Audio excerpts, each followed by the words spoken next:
Hi everyone and welcome back to my channel. So in today's class we are going to start with strings topic.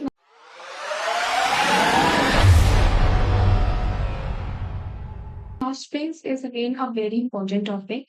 What are strings basically? Strings are basically a collection of characters. अब हमको पता है कि characters क्या होते हैं. Characters जैसे कि हमारे पास हो गया A हो गया, जैसे हमारे पास बी हो गया, सी हो गया, तो ये सारे के सारे हमारे पास कैरेक्टर्स होते हैं एंड जब भी हम किसी भी कैरेक्टर को यहाँ पे फॉर्म करते हैं तो उनको हम हमेशा यहाँ पर सिंगल कोट्स के अंदर रिप्रेजेंट करते हैं जिसके अंदर हमारे पास सिर्फ एक ही वैल्यू आ सकती है. That is only one character can come over it. या तो यहाँ पर ए आ सकता है या फिर अगर मैं एक सेकंड कैरेक्टर बनाना चाहूँ कैट CH1 लेट से, तो यहाँ पर मेरे पास बी भी आ सकता है. ठीक है, तो इस तरीके से we can make multiple characters. ठीक है, तो इस तरीके से हमने देख लिया था कि हम कैरेक्टर्स को किस तरीके से क्रिएट कर सकते हैं. लेकिन when we are talking about strings, सबसे पहले बात करते हैं कि हम स्ट्रिंग्स के बारे में बात ही क्यों करें, इसकी हमको क्या ही जरूरत पड़ती है. For example, if I have to write a program to store students data, for example मुझे यहाँ पर स्टूडेंट्स का जो डेटा है उसको यहाँ पर स्टोर करवाना है. स्टूडेंट्स डेटा में मेरे पास आ जाता है स्टूडेंट का जो भी नेम है, secondly let's say their age and let's say their marks. Okay, marks के बाद लेट्स से इससे जो भी ग्रेड फॉर्म होती है वो भी मेरे पास यहाँ पर आती है. ठीक है, अभी यहाँ पर हम नेम को एक बार के लिए छोड़ देते हैं. एज मुझे पता है कि एज क्या होता है, एक नंबर होता है and it is going to be always a positive integer. Age कभी हमारे पास नेगेटिव में तो हो नहीं सकती, तो इसका मतलब कि I can create it as an int. Int as करके मैं यहाँ पर क्रिएट कर सकती हूँ और इसकी वैल्यू फॉर एग्जाम्पल है 20, so that can be stored over. Marks की अगर हम बात करें तो मार्क्स हमारे पास डेसिमल फॉर्मेट में हो सकते हैं. फॉर एग्जाम्पल किसी ने मार्क्स यहाँ पे से कवर करे हैं 90.5, तो ये मेरे पास कौन सी डेटा टाइप में आएगा, it is going to come under float data type. ठीक है, if I talk about grade, तो ग्रेड हमारे पास ए हो सकती है, बी हो सकती है, सी हो सकती है एंड सो ऑन. तो यहाँ पर मेरे पास एक सिंगल कैरेक्टर की हम बात कर रहे हैं. सो यहाँ पर we can create char grade and जिसके अंदर we can simply store a character. लेकिन जब हम यहाँ पर नेम की बात करते हैं तो नेम के अंदर ना ही कोई न्यूमेरिकल वैल्यू आती है, तो हम यहाँ पर इंटीजर तो नहीं बना सकते, ना ही हम इसको फ्लोट बना सकते हैं. कैर के अंदर तो we are just mentioning a single character, तो हम यहाँ पर नेम को कैरेक्टर के नेम से तो नहीं बना सकते. बट कहना है से कि अगर जितने भी यहाँ पर कैरेक्टर्स है, अगर मैं मल्टीपल कैरेक्टर्स को यहाँ पर कंबाइन कर दूं, for example this is my one character, second character and third character, अगर मैं तीनों को यहाँ पर कंबाइन कर दूं तो मेरे पास क्या बनेगा, एबीसी बनेगा. Now this can be a name over here. Over here एक और एग्जांपल अगर मैं यहाँ पर लूँ तो मैंने लेट्स से एक कैरेक्टर लिया R, secondly I, thirdly Y and fourthly मैंने लिया ए. अब यहाँ पर मेरे पास फोर मल्टीपल कैरेक्टर्स यहाँ पर फॉर्म हो रहे हैं. बट अगर मैं इन सबको यहाँ पर कंबाइन कर दूं, अगर मैं इनका एक कलेक्शन यहाँ पर फॉर्म करूँ, तो क्या मैं बोल सकती हूँ यहाँ पर मुझे एक कैरेक्टर एक स्ट्रिंग बनकर मिल जाएगी which is going to be real. और ये मेरे पास क्या हो जाएगा, ये मेरे पास यहाँ पर नेम के अंदर आकर स्टोर हो जाएगा. तो जब भी हमको नेम्स को स्टोर करवाना होता है तब हमको यहाँ पर स्ट्रिंग्स की जरूरत पड़ती है. नेम्स हो गए या फिर अगर कोई सेंटेंस आपको यहाँ पर स्टोर करवाना है. फॉर एग्जाम्पल, अभी तक हमने ये देखा है कि हम हेलो वर्ल्ड को किस तरीके से प्रिंट करवा सकते हैं. हम सिंपली एक प्रिंटफ स्टेटमेंट लिख सकते हैं, उसके अंदर वी कैन सिंपली प्रिंट.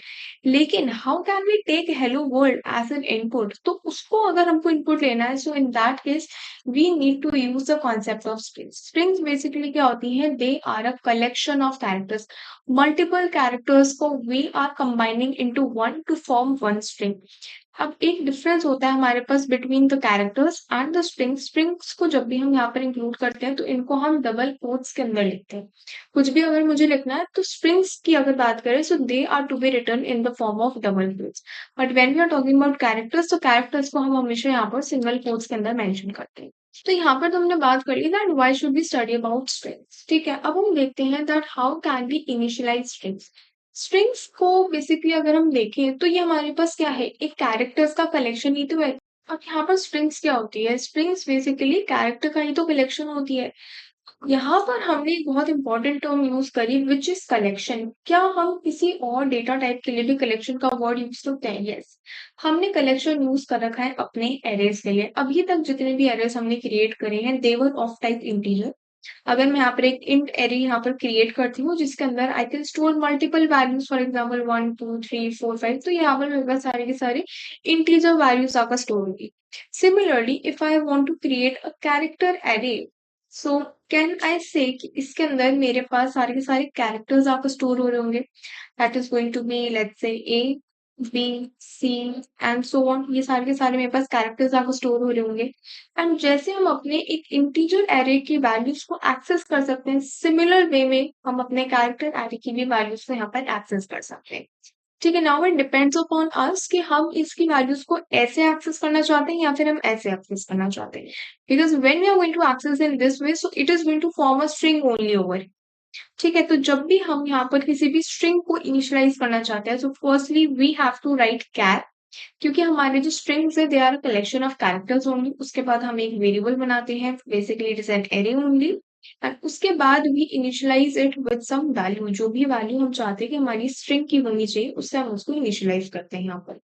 ठीक है, इसको अगर हम एक बार कोड में करके देखें, so it is going to be char, for example ch the name, and यहाँ पर I want to store very. ठीक है, तो इस तरीके से यहाँ पर हम स्ट्रिंग्स का इनिशियलाइजेशन कर सकते हैं एंड डिक्लेयर कर सकते हैं। लेकिन अब क्या सिर्फ स्ट्रिंग्स को डिक्लेयर करने से, इनिशियलाइज करने से we can access the value? No, for accessing the value we should first know कि यहाँ पर ये जो हम क्रिएट कर रहे हैं अपनी स्ट्रिंग्स को, ये मेमोरी के अंदर जाकर किस तरीके से सेव हो रही है। ठीक है, सो अगर यहाँ पर हम मेमोरी रिप्रेजेंटेशन देखें, फॉर एग्जाम्पल एक कैरेक्टर क्रिएट करते हैं एंड यहाँ पर FRIY and let's say here we have created a char array जिसके अंदर हमारे पास मल्टीपल कैरेक्टर्स यहाँ पर स्टोर है। ठीक है, अब यहाँ पर जब भी हम एरे की बात करते हैं, so we are talking about one more concept which is called indexing concept. ठीक है, कौन सी बेस्ड होती है? जीरो बेस्ड इंडेक्सिंग होती है बेसिकली। सो अगर यहाँ पर हम बात करें तो मेरा जो फर्स्ट कैरेक्टर है it is placed at the zeroth index, second character is placed at the first index, third character is placed at the second index, fourth character is placed at the third index। लेकिन हमारे पास अगर हम normal integer arrays की बात करें तो यहाँ पर हमारे जो पूरी की पूरी एडिशन है वो खत्म हो जाता है, लेकिन not in the case of strings. जब भी हम स्ट्रिंग्स की बात करते हैं तो यहाँ पर हमारे पास एक स्पेशल कैरेक्टर होता है जो कि एंड के अंदर ऐड हो रहा होता है, जिसको हम बोलते हैं बैकस्लैश जीरो। ठीक है, it is going to be something like this backslash zero, जिसको बेसिकली हम यहाँ पर बोलते हैं null character. For example if you are talking about English sentence, for example let's say apple is red in colour. ठीक है, for example apple is red. अब यहाँ पर अगर मुझे सेंटेंस को एंड करना होगा, so that is going to be done by dot. Dot जब भी हम लगाते हैं, व्हाट डज दैट इंडिकेट्स कि हमारा जो सेंटेंस है वो यहाँ पर कंप्लीट हो चुका है। सिमिलर वे के अंदर when we are talking about our strings in computer, तो जब हमारे पास लास्ट के अंदर ये जो बैकस्लैश जीरो है ये इंसर्ट होता है, तो ये बताता है कि हमारी जो स्ट्रिंग है वो यहाँ पर एंड हो चुकी है। Now do we need to enter this? No, we don't have to. हमारा जो कंपाइलर है वो खुद से ही यहाँ पर एक लास्ट के अंदर बैकस्लैश जीरो को ऐड कर देता है, विच इंडिकेट्स कि हमारी जो स्ट्रिंग है वो यहाँ पर खत्म हो रही है and we don't have to iterate further. ठीक है, तो यहाँ पर when we are talking about a backslash n, तो ये भी तो किसी ना किसी इंडेक्स के ऊपर प्रेजेंट है, तो ये मेरे पास फोर्थ इंडेक्स के ऊपर यहाँ पर प्रेजेंट रहेगा। ठीक है, तो इस तरीके से हमारे पास मेमोरी के अंदर सेव हो रही होती हैं चीजें। If I want to access character of zero, तो ये क्या करेगा, जीरोथ इंडेक्स पर जाएगा एंड वहां पर जो भी वैल्यू मेरे पास होगी that is going to be printed over here. Similarly I can access character of one, जिसमें मेरे पास आ जाएगा A. For example I am trying to access character of three, let's say, तो मेरे पास यहाँ पर आ जाएगा ए प्रिंट। ठीक है, लेकिन हम किसी भी स्ट्रिंग को प्रिंट कैसे करवा सकते हैं? किसी भी स्ट्रिंग को प्रिंट करवाने के लिए we need to use a format specifier, जिसको हम बोलते हैं percentage S. S here stands for the string। एक बार हम इसको यहाँ पर करके देखते हैं। हमने यहाँ पर एक स्ट्रिंग को ऑलरेडी क्रिएट कर लिया है and if I just right printf and यहाँ पे I am writing percentage S and यहाँ पर मुझे किसको प्रिंट करवाना है? अपने स्ट्रिंग को प्रिंट करवाना है। So simply we are just going to pass it, इसको करते हैं कंपाइल एंड मेरे पास यहाँ पर जो मेरी स्ट्रिंग है वो यहाँ पर प्रिंट होकर आ गई। For example if I want to print hello world, so वो सेम चीज मेरे पास यहाँ पर प्रिंट होकर आ जाएगी। ठीक है, कुछ इस तरीके से। सो अब ये तक हमने देखा कि हम किसी भी स्ट्रिंग को कैसे तो क्रिएट कर सकते हैं, that is how we can initialise it, also how can we print this. ठीक है, अब यहाँ पर तो हमने क्या करा, हमने परसेंटेज एस को यूज करके पूरी की पूरी स्ट्रिंग के ऊपर एक साथ आइट्रेशन किया और मेरे पास पूरा का पूरा जो वर्ड था वो यहाँ पर प्रिंट होकर आ गया।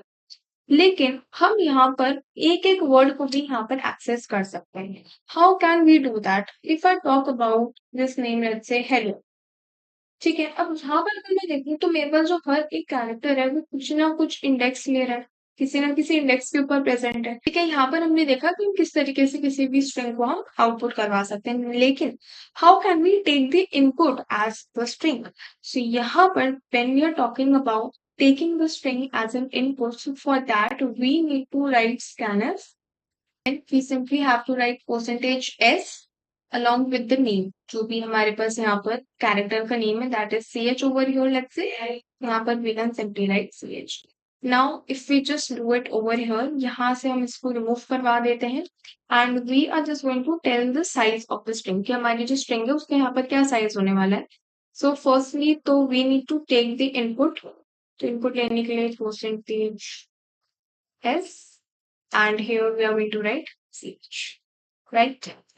In fact we can do one thing, यहाँ पर ये एड्रेस आएगा, हम यहाँ पर एक printf स्टेटमेंट और इंक्लूड कर सकते हैं, enter the string so that the user can know they need to enter something. Okay सबसे पहले यहाँ पर हम एंटर करेंगे, उसके बाद सेम चीज को यहाँ पर हम आउटपुट करवा देंगे. Okay okay so for example I am entering this as apple, तो मेरे पास यहाँ पर एप्पल प्रिंट ऊपर आ गया, ठीक है? तो इस तरीके से हम यहाँ पर स्ट्रिंग को एज एन इनपुट भी ले सकते हैं, ठीक है? तो इस तरीके से हमने देख लिया कि हम किस तरीके से एक इनपुट ले सकते हैं स्ट्रिंग का and we can return the same string as the output. Now for example हम यहाँ पर कोई इनपुट नहीं ले रहे हैं एंड यहाँ पर लेट्स से हम एक स्ट्रिंग को क्रिएट कर रहे हैं of let's say apple. Okay now for example ये जो मेरे पास स्ट्रिंग है इसके अंदर I just want to access the first character, तो first character which is going to be A, it is present at the 0th index, so simply I need to pass 0 over here. तो यहाँ पर क्या होगा, सबसे पहले we need to go on this variable and उसमें हम जाके सर्च करेंगे कि मेरा 0th इंडेक्स कहाँ पर है एंड उस पे जो भी वैल्यू है that is to be printed. Now अब हम पूरी की पूरी तो स्ट्रिंग को यहाँ पर प्रिंट करवा नहीं रहे, we are just printing a simple character. So character को जब हम print करवा रहे हैं, so we need to include percentage C for character and percentage S is for the strings. Right? तो मेरे पास यहाँ पर जो चीज print होकर आई है that is going to be A body. Similarly, I can just copy paste this multiple times in order to print the whole statement. Okay. So for example, it is 1, it is 2, it is 3 and it is 4 over here. तो मेरे पास पूरे के पूरे Apple यहाँ पर print होकर आ जाएगी कुछ इस तरीके से, ठीक है? अभी हमारे पास जो आउटपुट के अंदर प्रिंट होकर आ रहा है, इट डजंट सीम्स लाइक हमने इसको कैरेक्टर बाय कैरेक्टर करा है because we have not included any backslash and so that we can go to the next line. Now इसको हम एज एन एग्जाम्पल ले सकते हैं, जैसे कि when you are in your school और if you are in your college, तो आपके पास एक रोल नंबर होता है, ठीक है? रोल नंबर आपका जो भी होता है वो यूनिक होता है, जो भी रोल नंबर होता है उससे सिर्फ आप ही आइडेंटिफाइबल हो. उसी तरीके से when we are talking about a strings, तो हर एक यहाँ पर जो भी कैरेक्टर होता है उसका खुद का यहाँ पर एक इंडेक्स होता है जिसको we can access it over here. Now there is one more thing when we are talking about taking inputs.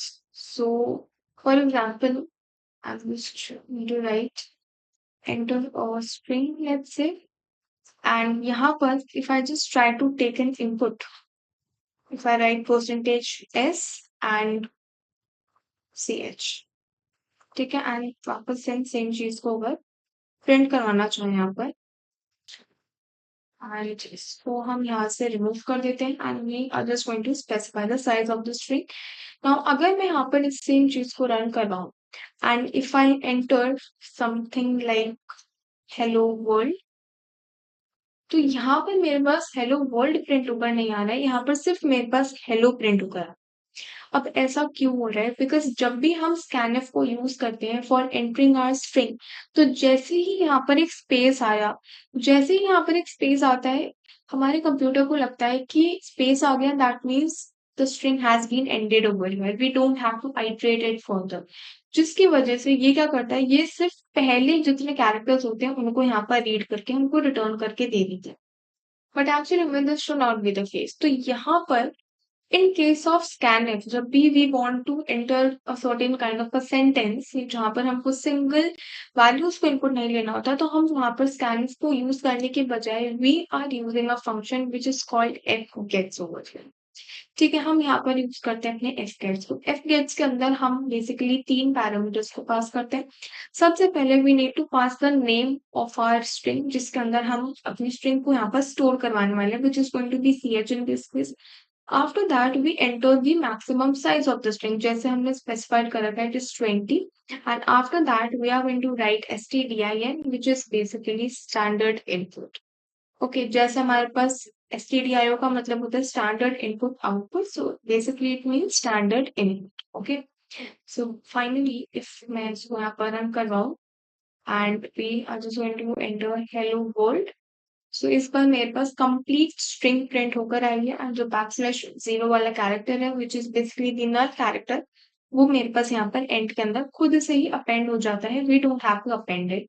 लेकिन यहाँ पर मेरे पास स्पेस भी प्रिंट होकर आ रही है। Okay, so it is very important to know the difference between scanf and FX.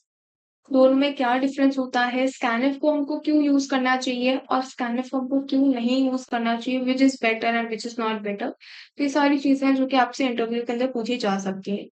ठीक है, also there is one more thing, हमारे पास एक हेडर फाइल भी होती है which is known as hash include string.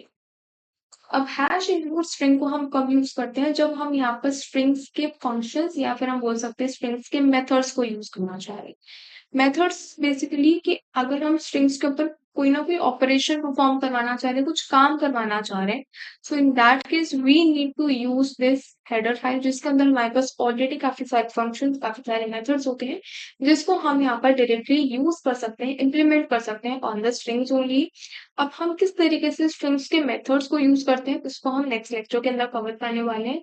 सो या दैट्स ऑल फॉर टुडे। आज हमने काफी सारी चीजें सीखी कि स्ट्रिंग्स क्या होती है, उनका सिंटैक्स क्या होता है, स्ट्रिंग्स की हमको यहाँ पर क्यों जरूरत पड़ती है, किस तरीके से हम उसको इनिशियलाइज कर सकते हैं, how they are different from the normal integer arrays that we used to create back then, हमारे पास किस तरीके से यहाँ पर इंडेक्सिंग काम करती है, नल कैरेक्टर क्या होता है, हम एक सिंगल कैरेक्टर को किस तरीके से यहाँ पर एक्सेस कर सकते हैं, how can we take the input, how can we get the output. तो इस तरीके से हमने काफी सारे कॉन्सेप्ट्स को आज की क्लास के अंदर कवर किया है। सो या that's all for today. Subscribe the channel if you are new to the channel and don't forget to hit the bell icon. Also, if you are having any doubt in today's lecture or in any of the previous lectures, you can simply just comment me down below and I'll take up your doubts. Next class के अंदर हम यहाँ पर string methods को cover करने वाले हैं। So I'll meet you in the next video and thank you so much.